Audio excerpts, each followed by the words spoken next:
The Odyssey by Homer. Book 8. Festivals in Honor of Ulysses. A general council of the Phaeacians, in which it is determined to send Ulysses home to Ithaca. A solemn feast. Lay of the Trojan War sung by Demodocus, the minstrel.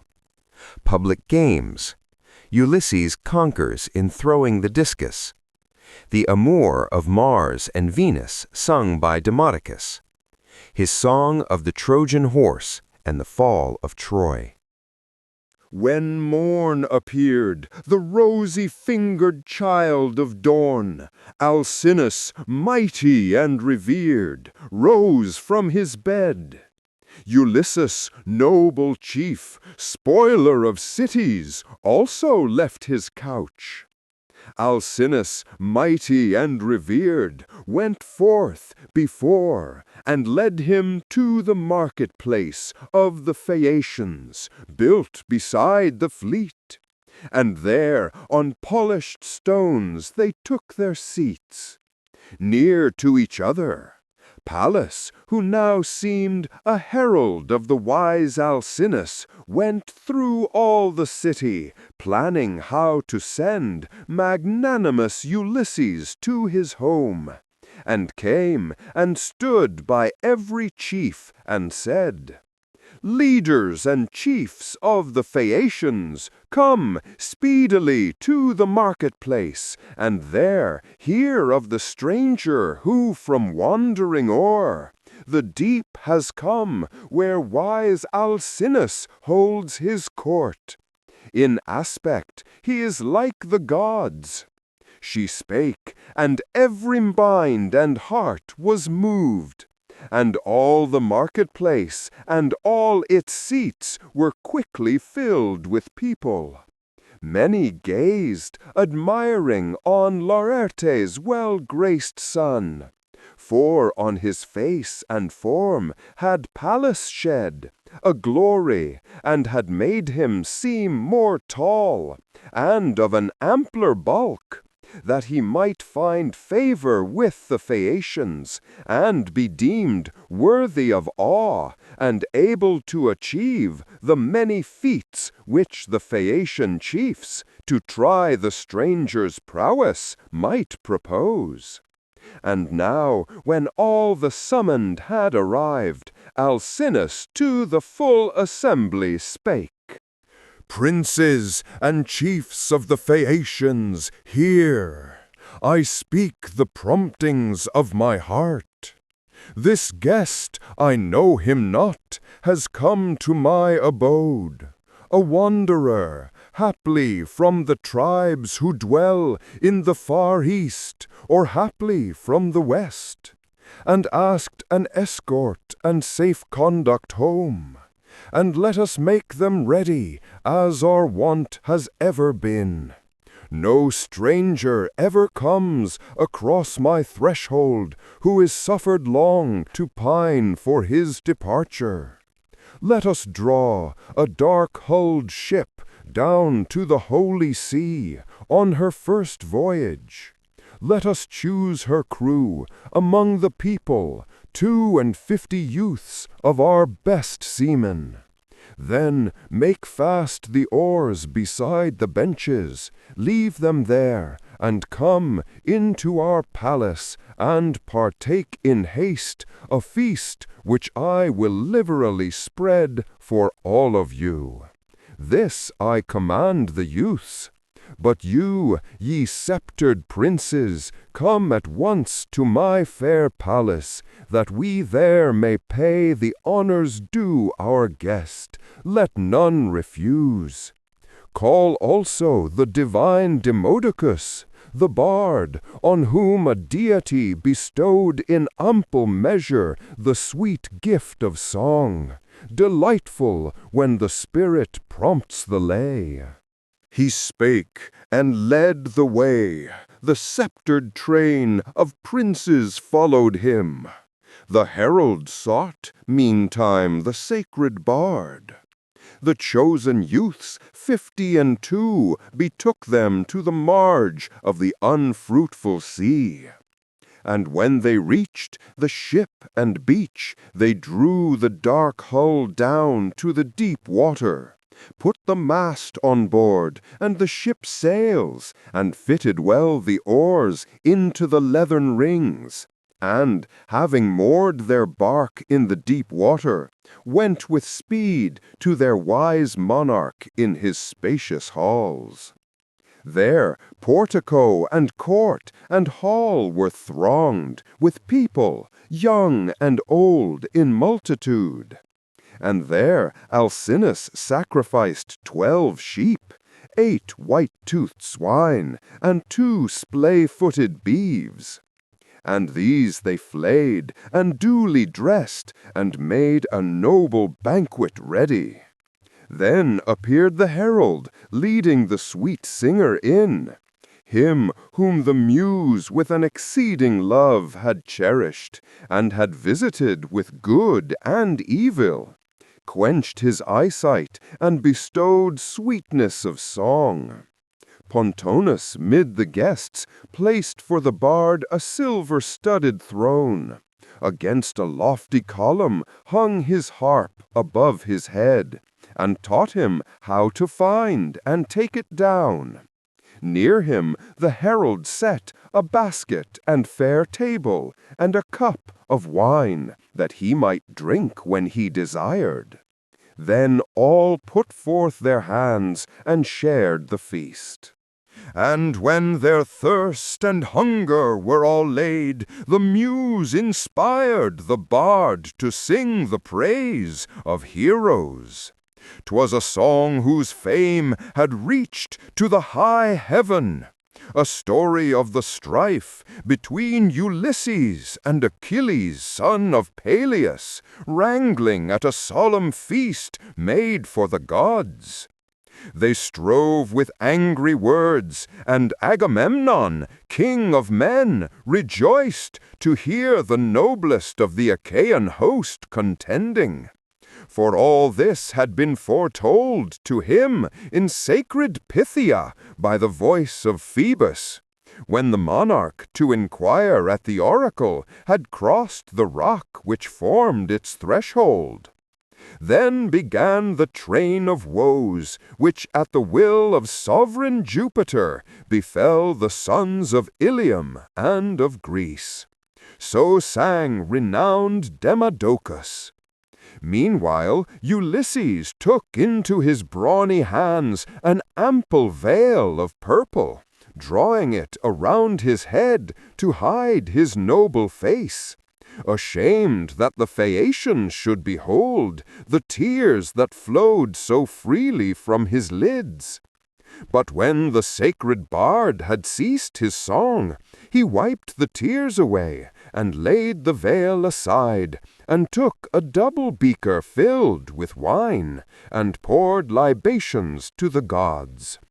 Yet when again the minstrel sang, and all the chiefs of the Phaeacian people, charmed to hear his music, bade the strain proceed, again Ulysses hid his face and wept. No other eye beheld the tears he shed. Alcinous only watched him, and perceived his grief, and heard the sighs he drew, and spake to the Phaeacians, lovers of the sea. Now that we all, to our content, have shared the feast, and heard the harp, whose notes so well suit with a liberal banquet, let us forth, and try our skill in games, that this our guest, returning to his country, may relate how in the boxing and the wrestling match, in leaping and in running, we excel. He spake, and went before. They followed him. Then did the herald hang the clear-toned harp again on high, and taking by the hand Demodocus, he led him from the place, guiding him in the way which just before the princes of Phaeacia trod to see the public games. Into the marketplace they went, a vast, innumerable crowd pressed after. Then did many a valiant youth arise, Acroneus and Ocealus, Elatris, Nautius, Primnius, after whom upstood Anchialus, and by his side Erytamius, Pontius, Proreus, Thone rose. Anabasinius and Amphialus, a son of Polyneus, Tecton's son. Then rose the son of Naubolus, like Mars in warlike port, Euryalus by name, and goodliest both in feature and in form, of all Phaeacia's sons, save one alone, Laodamas the faultless. Next, 3 sons of King Alcinous rose, Laodamas, Halius, and Clytoneus, like a god in aspect. Some of these began the games, contending in the race. For them a course was marked from goal to goal. They darted forth at once and swiftly, raising as they ran the dust along the plain. The swiftest there was Clytoneus in the race. As far as mules in furrowing the fallow ground gain on the steers, he ran before the rest, and reached the crowd, and left them all behind. Others in wrestling strove laboriously, and here Euryalus excelled them all. But in the leap Amphialus was first. Elatris flung the quoit with firmest hand. And in the boxer's art, Laodamas, the monarch's valiant son, was conqueror. This, when the admiring multitude had seen, thus spake the monarch's son, Laodamas. And now, my friends, inquire we of our guest, if he has learned and practiced feats like these. For he is not ill-made in legs and thighs, and in both arms, in firmly planted neck, and strong-built frame. Nor does he seem to lack a certain youthful vigor, though impaired by many hardships, for I know of naught that more severely tries the strongest man, and breaks him down than perils of the sea. Euryalus replied, Laodamas, well hast thou said, and rightly. Go thou now, and speak to him thyself, and challenge him. The son of King Alcinous, as he heard, came forward, and bespake Ulysses thus. Thou also, guest and father, try these feats, if thou perchance wert trained to them. I think thou must be skilled in games, since there is not a greater glory for a man while yet he lives on earth than what he hath wrought out by strenuous effort with his feet and hands. Try then thy skill, and give no place to grief. Not long will thy departure be delayed. Thy bark is launched, the crew are ready here. Ulysses, the sagacious, answered thus. Why press me, O Laodamas, to try these feats, when all my thoughts are of my woes, and not of games? I, who have borne so much of pain and toil, sit pining for my home, in your assembly, supplicating here your king and all the people of your land. Then spake Euryalus with chiding words, Stranger, I well perceive thou canst not boast, as many others can, of skill in games. But thou art one of those who dwell in ships, with many benches, rulers o'er a crew of sailors. A mere trader looking out for freight, and watching o'er the wares that form the cargo. Thou hast doubtless gathered wealth by rapine, and art surely no athlete." Ulysses, the sagacious, frowned and said, "Stranger, thou speakest not becomingly, but like a man who recks not what he says.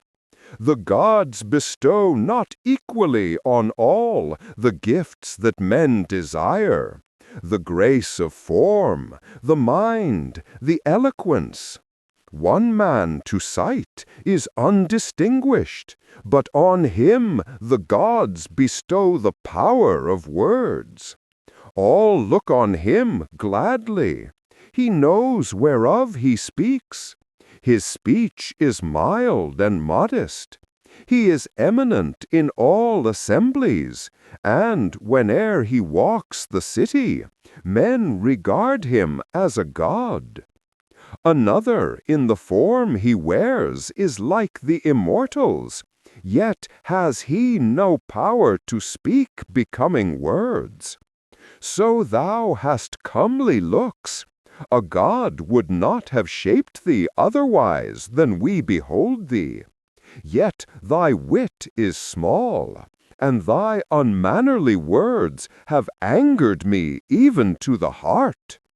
Not quite unskilled am I in games, as thou dost idly talk. And once, when I could trust my youth and my strong arms, I think that in these contests I was deemed among the first. But I am now pressed down with toil and sorrow. Much have I endured in wars with heroes and on stormy seas. Yet even thus, a sufferer as I am, will I essay these feats. For sharp have been thy words, and they provoke me to the proof." He spake, and rising with his mantle on, he seized a broader, thicker, heavier quite, by no small odds than the Phaeacians used, and swinging it around with vigorous arm, he sent it forth. It sounded as it went. And the Phaeacians, skillful with the oar and sail, bent low, as o'er them from his hand flew the swift stone beyond the other marks. And Pallas, in a human form, set up a mark where it descended, and exclaimed, "Stranger, a blind man groping here could find thy mark full easily, since it is not among the many, but beyond them all. Then fear thou nothing in this game at least, for no Phaeacian here can throw the quoit as far as thou, much less exceed thy cast." She spake. Ulysses the great sufferer heard, and rejoiced to know he had a friend in that great circle. With a lighter heart, thus said the chief to the Phaeacian crowd, "Follow that cast, young men, and I will send another stone at once, as far, perchance, or further still. If there are others yet who feel the wish, let them come forward here. For much your words have chafed me. Let them try with me the boxing or the wrestling match or foot race. There is not that I refuse any of the Phaeacians. I accept Laodamas. He is my host, and who would enter such a contest with a friend? A senseless, worthless man is he who seeks a strife like this with one who shelters him. In a strange land, he mars the welcome given. As for the rest, there is no rival here whom I reject or scorn, for I would know their prowess, and would try my own with theirs before you all. At any of the games practiced among mankind, I am not ill, whatever they may be. The polished bow I well know how to handle. I should be the first to strike a foe by arrows sent among a hostile squadron, though there stood a crowd of fellow warriors by my side, and also aimed their shafts. The only one whose skill in archery excelled my own, when we Achaeans drew the bow at Troy, was Philoctetes.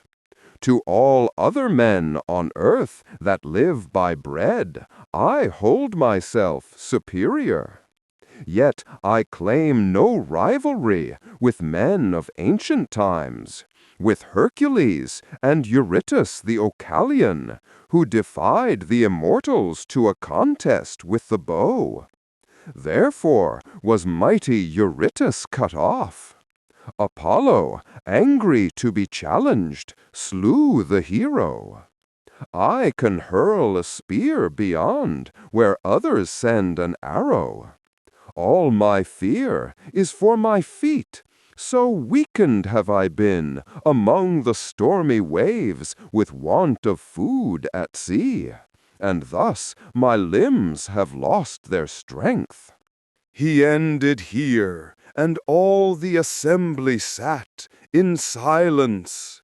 King Alcinous only spake, "Stranger, since thou dost speak without offense, and but to assert the prowess of thine arm, indignant that amid the public games this man should rail at thee, and since thy wish is only that all others who can speak becomingly may not in time to come dispraise that prowess, now then heed my words, and speak of them within thy palace halls to other heroes when thou banquetest, beside thy wife and children, and dost think of things that we excel in, arts which Jove gives us, transmitted from our ancestors.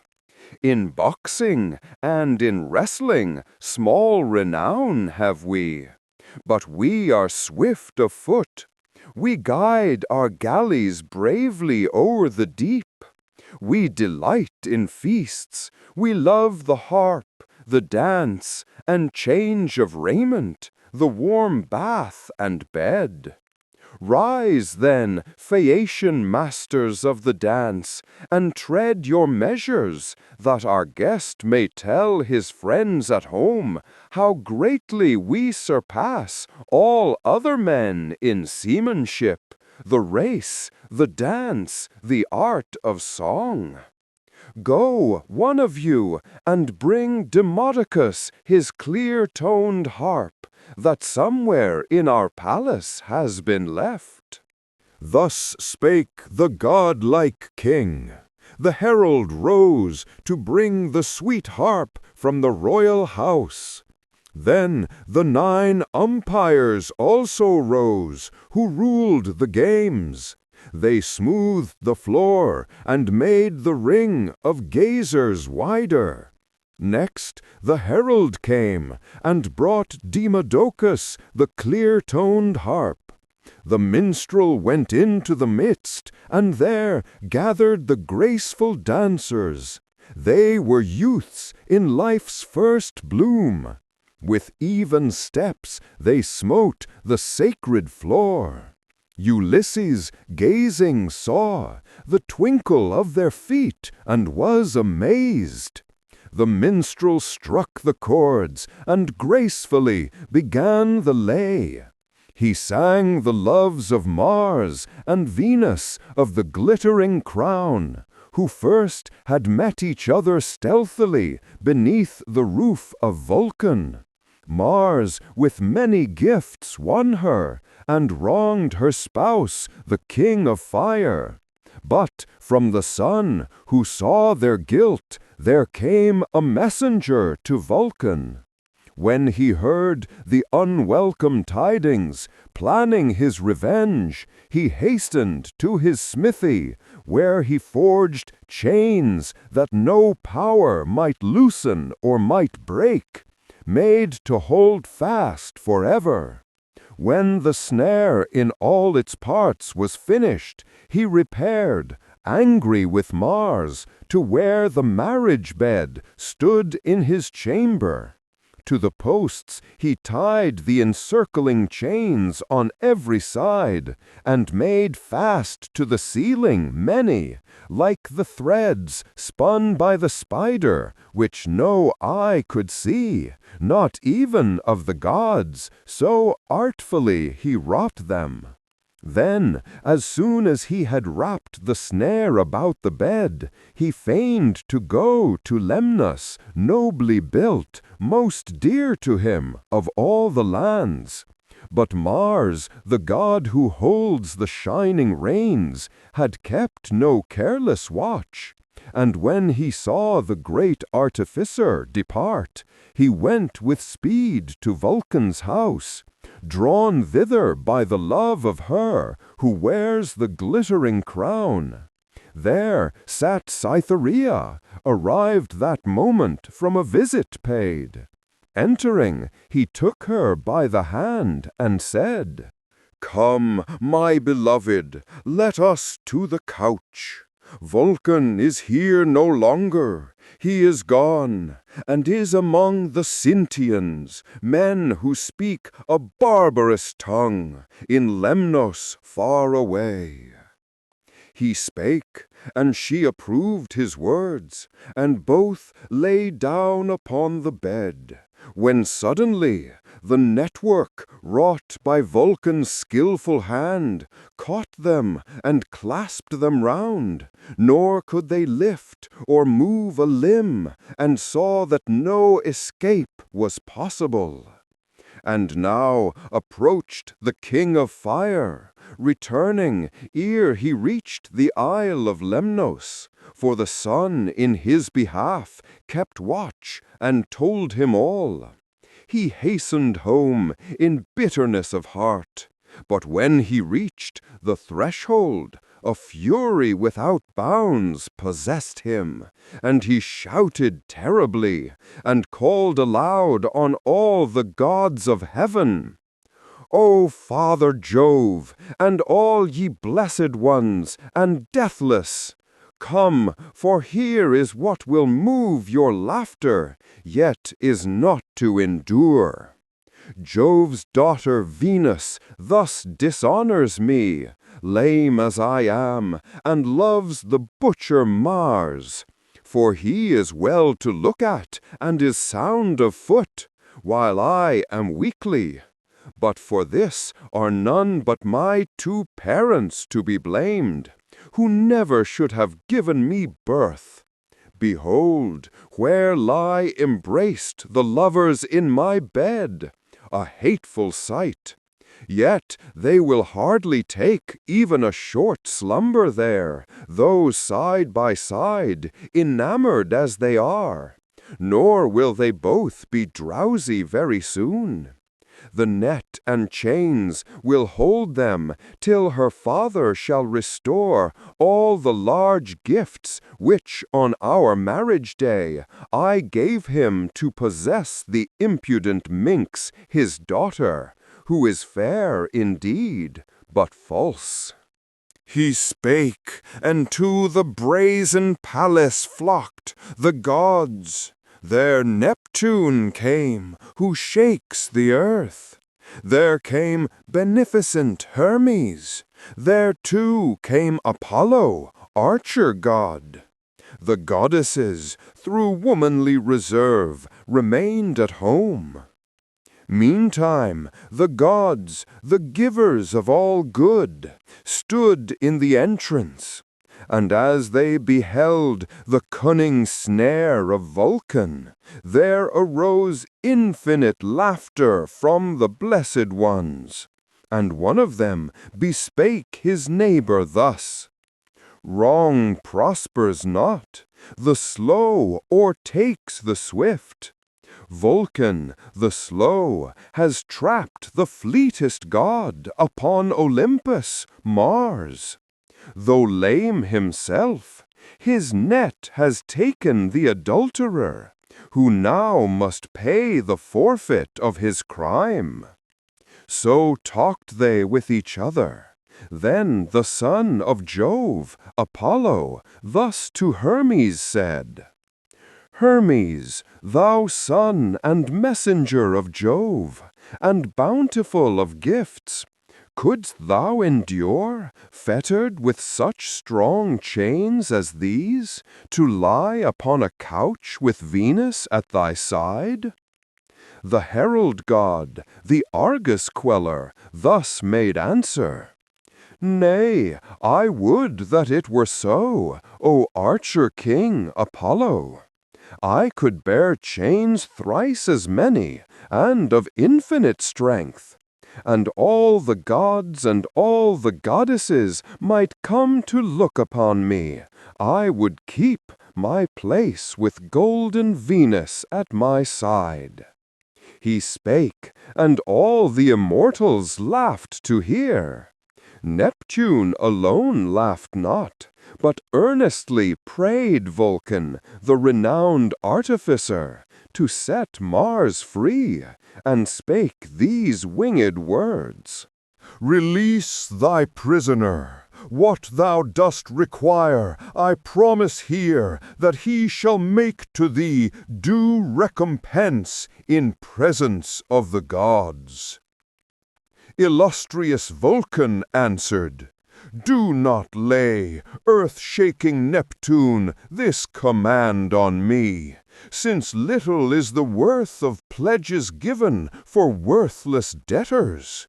How could I demand my right from thee among the assembled gods, if Mars, set free, escape from debt and chains?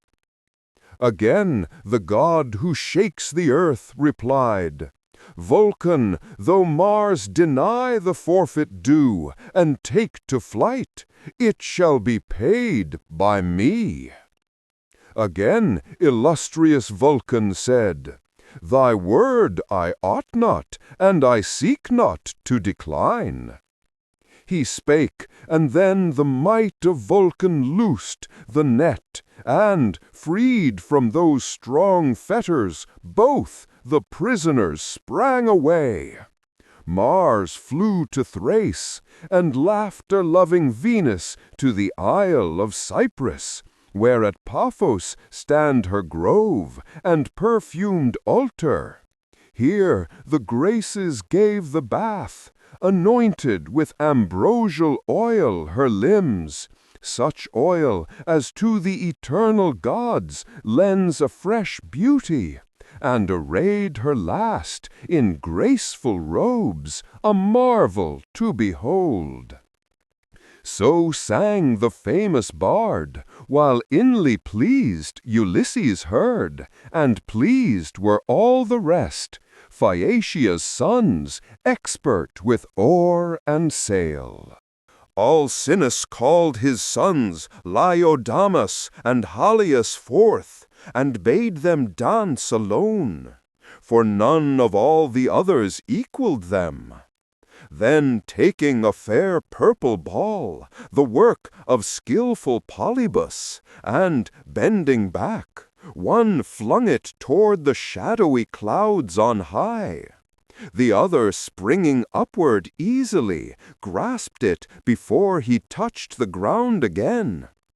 And when they thus had tossed the ball a while, they danced upon the nourishing earth, and oft changed places with each other, while the youths that stood within the circle filled the air with their applauses. Mighty was the din. Then great Ulysses to Alcinous said, O King Alcinous, mightiest of the race, for whom thou hast engaged that they excel all others in the dance, what thou hast said is amply proved. I look and am amazed. Well pleased Alcinous the mighty heard, and thus to his seafaring people spake: Leaders and chiefs of the Phaeacians, hear, wise seems the stranger. Haste we to bestow gifts that may well beseem his liberal hests. 12 honored princes in our land bear sway, the 13th prince am I. Let each one bring a well-bleached cloak, a tunic, and beside, of precious gold, a talent. Let them all be brought at once, that, having seen them here, our guest may with a cheerful heart partake the evening meal. And let Euryalus, who spake but now so unbecomingly, appease him both with words and with a gift. He spake, they all approved, and each one sent his herald to bring the gifts. And thus Euryalus addressed the king: O King Alcinous, mightiest of our race, I will obey thee, and will seek to appease our guest. This sword of brass will I bestow, with hilt of silver, and an ivory sheath new wrought, which he may deem a gift of price. He spake, and gave the silver-studded sword into his hand, and spake these winged words: Stranger and father, hail! If any word that hath been uttered gave offense, may storm sweep it away forever. May the gods give thee to see thy wife again, and reach thy native land, where all thy sufferings and this long absence from thy friends shall end. Ulysses the sagacious thus replied: Hail also, friend, and may the gods confer on thee all happiness. And may the time never arrive when thou shalt miss the sword placed in my hands with reconciling word. He spake, and slung the silver-studded sword upon his shoulders. Now the sun went down, and the rich presents were already brought. The noble heralds came, and carried them into the palace of Alcinous, where his blameless sons received, and ranged them all in fair array before the queenly dame their mother. Meantime had the mighty king Alcinous to his palace led the way, where they who followed took the lofty seats, and thus Alcinous to Arete said: Bring now a coffer hither, fairly shaped, the best we have, and lay a well-bleached cloak and tunic in it. Set upon the fire a brazen cauldron for our guest, to warm the water of his bath, that having bathed and viewed the gifts which the Phaeacian chiefs have brought him, ranged in order, he may sit delighted at the banquet, and enjoy the music. I will give this beautiful cup of gold, that he, in memory of me, may daily in his palace pour to Jove libations, and to all the other gods. He spake. Arete bade her maidens haste to place an ample tripod on the fire. Forthwith upon the blazing fire they set a laver with 3 feet, and in it poured water, and heaped fresh fuel on the flames. The flames crept up the vessel's swelling sides, and warmed the water. Meantime from her room Arete brought a beautiful chest, in which she laid the presents destined for her guest, garments and gold which the Phaeacians gave, and laid the cloak and tunic with the rest, and thus in winged words addressed the chief: Look to the lid thyself, and cast a cord around it, lest, upon thy voyage home, thou suffer loss, when haply thou shalt take a pleasant slumber in the dark-hulled ship. Ulysses, the sagacious, heard, and straight he fitted to its place the lid, and wound and knotted artfully around the chest a cord, as queenly Circe long before had taught him. Then to call him to the bath, the housewife of the palace came. He saw gladly the steaming laver, for not oft had he been cared for thus since he had left the dwelling of the nymph with amber hair, Calypso, though attended while with her as if he were a god. Now when the maids had seen him bathed, and had anointed him with oil, and put his sumptuous mantle on, and tunic, forth he issued from the bath, and came to those who sat before their wine. Nausicaa, goddess-like in beauty, stood beside a pillar of that noble roof, and looking on Ulysses as he passed, admired, and said to him in winged words, "Stranger, farewell, and in thy native land remember thou hast owed thy life to me." Ulysses, the sagacious, answering said, "Nausicaa, daughter of the large-souled king Alcinous, so may Jove the Thunderer, husband of Juno, grant that I behold my home, returning safe, as I will make to thee, as to a goddess day by day my prayer. For, lady, thou hast saved my life." He spake, and near Alcinous took his place upon a throne. And now they served the feast to each, and mingled wine. A herald led thither the gentle bard Demodocus, whom all the people honored. Him they placed amidst the assembly, where he leaned against a lofty column. Sage Ulysses then, carved from the broad loin of a white-tusked boar, apart, where yet a mass of flesh remained, bordered with fat, and to the herald said, "Bear this, O herald, to Demodocus, that he may eat.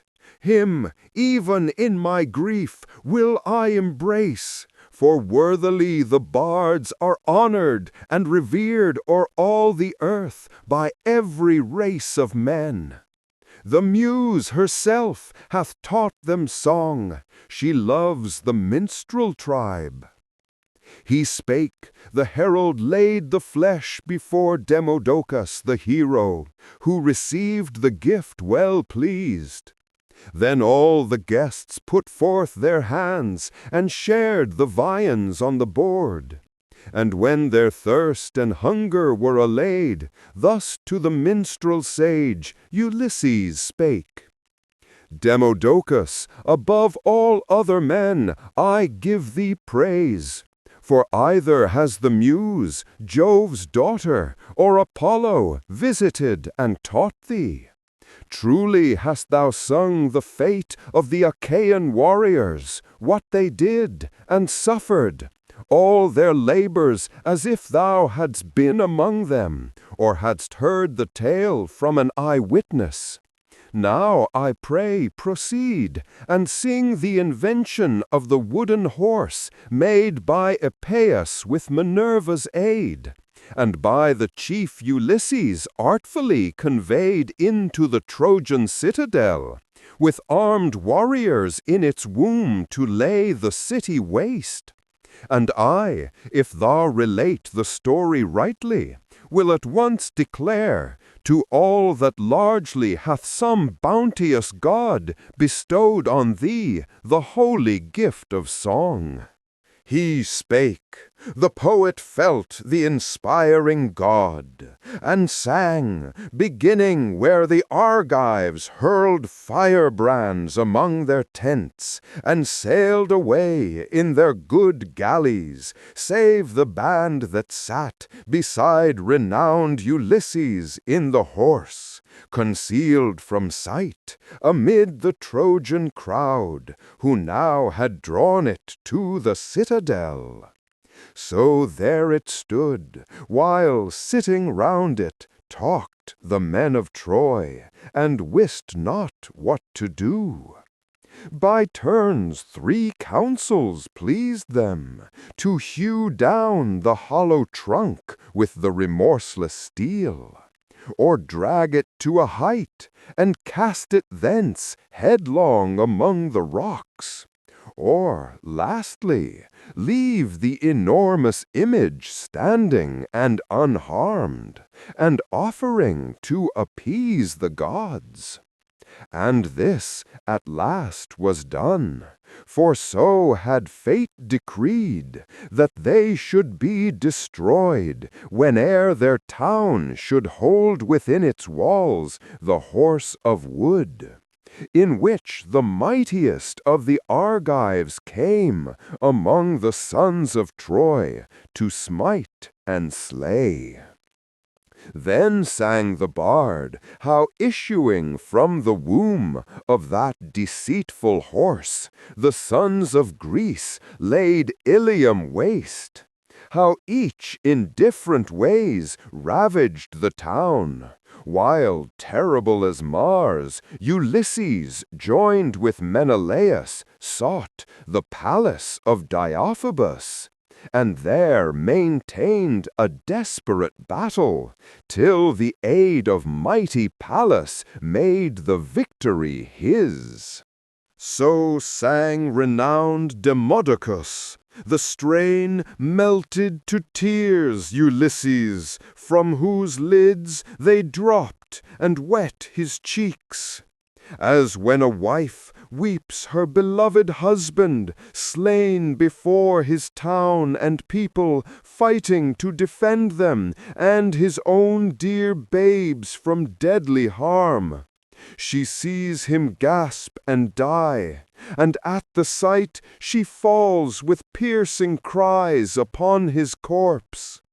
Meantime the victors beat her on the back and shoulders with their spears, and bear her off to toil and grieve in slavery, where her cheeks in that long bitter sorrow lose their bloom.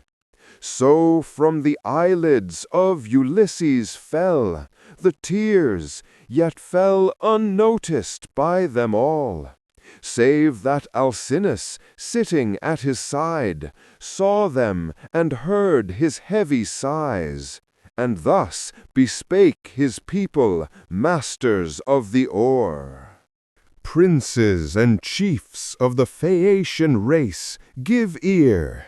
Let now Demodocus lay by his clear-toned harp. The matter of his song delights not all alike. Since first we sat at meat, and since our noble bard began his lay, our guest has never ceased to grieve. Some mighty sorrow weighs upon his heart. Now let the bard refrain, that we may all enjoy the banquet, both our guest and we who welcome him, for it is fitting thus. And now are all things for our worthy guest made ready, both the escort and these gifts, the pledges of our kind regard. A guest, a suppliant, is a brother, even to him who bears a heart not easy to be moved. No longer then keep back with studied art what I shall ask. 'Twere better far to speak with freedom. Tell the name thy mother gave, thy father, and all those who dwell within, and round thy city. For no living man is nameless from the time that he is born. humble or high in station, at their birth the parents give them names. Declare thy land, thy people, and thy city, that our ships may learn, and bear thee to the place. For here in our Phaeacian ships no pilots are, nor rudders as in ships of other lands. Ours know the thoughts and the intents of men. To them all cities and all fertile coasts inhabited by men are known.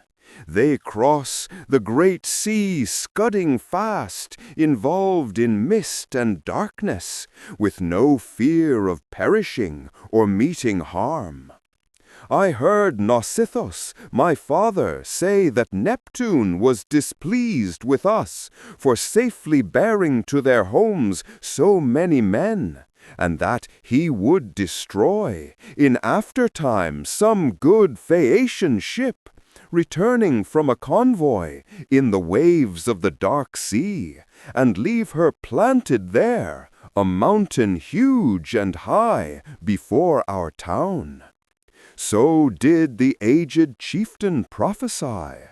The god, as best may please him, will fulfill my father's words, or leave them unfulfilled. Now tell me truly whither thou hast roamed, and what the tribes of men that thou hast seen. Tell which of them are savage, rude, unjust, and which are hospitable and revere the blessed gods. Declare why thou didst weep and sigh when hearing what unhappy fate befell the Argive and Achaean host and town of Troy. The gods decreed it. They ordained destruction to the sons of men, a theme of song thereafter. Hadst thou not some valiant kinsman who was slain at Troy, a son-in-law, the father of thy wife? Nearest of all are they to us, save those of our own blood.